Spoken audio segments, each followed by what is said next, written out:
तो नमस्कार सब बंधु आपको स्वागत करछि आज रही नुआ वीडियो तो चलतु जाना पूरा सुभद्रा बहुत बड़ खबर आसी कौन खबर आसी पूरा डिटेल सहित जानी आम वीडियो माध्यम तो चलते गोटे नक वीडियो को स्टार्ट करने पूर्व मुझे कहि जदि आम ये चैनल को नुआ आछंती निश्चित भाव में ये चैनल को लाइक करते शेयर करते सब्सक्राइब करतु और इंटरेस्टिंग वीडियो देखापी आम ये चैनल को ऑलवेज सेट कर रखु तो आपण मैंने निहत जानते कि ओडिशा रे प्रत्येक महिला सुभद्रा टंका पाई सारी किंतु किसी जन योग्य हिताधिकारी एवं सुभद्रा टंका पाई ना तेणुक राज्य सरकार नुआ डिक्लेयर आनी ना कौन ना जो मैंने सुभद्रा टंका पाई ना कौ रिजन से पाई पारना कौन कौन असुविधा जो पाई पारना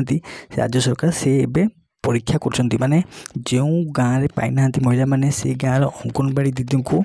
नियुक्ति दि जाएगी कि जो महिला माने योग्य हिताधिकारी महिला माने पाई ना सुभद्रा टंका से महिला मान घर को जीवे से कौन असुविधा अच्छी क्यों रिजन पर से सुभद्रा टंका पाऊना अंगनवाड़ी दीदी से जांच करके आसबे आसला से रिपोर्ट देवे रिपोर्ट देला राज्य सरकार से तदारख करेंगे से निजे गणमाध्यम को आलोचना कर तो चलतु आज वीडियो आपको किपर लगे कमेंट माध्यम निश्चित भाव जनइबे वीडियो यदि भल लगे तो निश्चित लाइक गोटे शेयर गोटे सब्सक्राइब गोटे करेंगे तो आज वीडियो ये देखा अन्य वीडियो जय जगन्नाथ।